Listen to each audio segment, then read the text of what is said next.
Yeah, there's tremendous opportunity for this integration of crops and livestock, and particularly when we use the cover crops.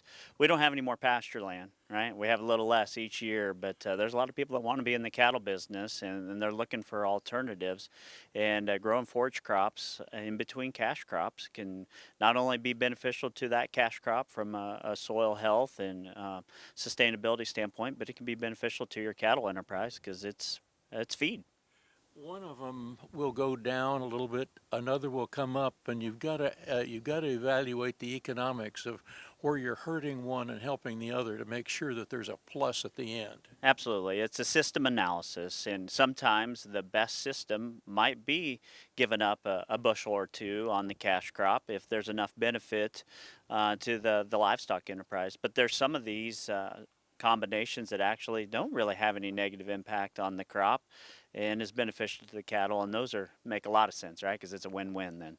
We're looking at using cover crops to capture nitrogen and nitrates out.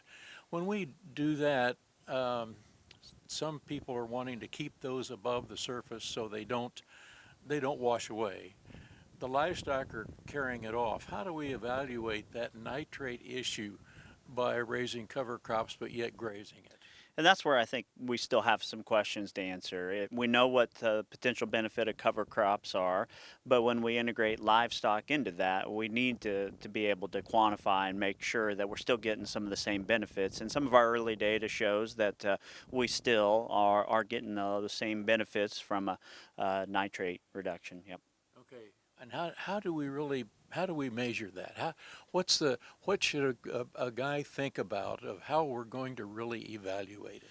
Well, there's lots of measures of soil health, and obviously from a chemical standpoint, physical standpoint. So yeah, that's going to be part of your soil analysis, and ultimately what a lot of producers are going to look at is yield of the subsequent crop, and if we're able to maintain yield on the next crop, that's really going to be a good indication as well. But obviously through soil analysis, we can determine what we're retaining there from a nutrient standpoint. Okay, can those cattle can they really put on some weight and do good on a cover crop that we might be experimenting with? Absolutely, it's good feed, and so those cattle, it's no different than putting out any other forage crop. So those cover crops, depending on when we harvest them, if we harvest them at the ideal time, they're extremely high quality crops and really allow for tremendous feed potential.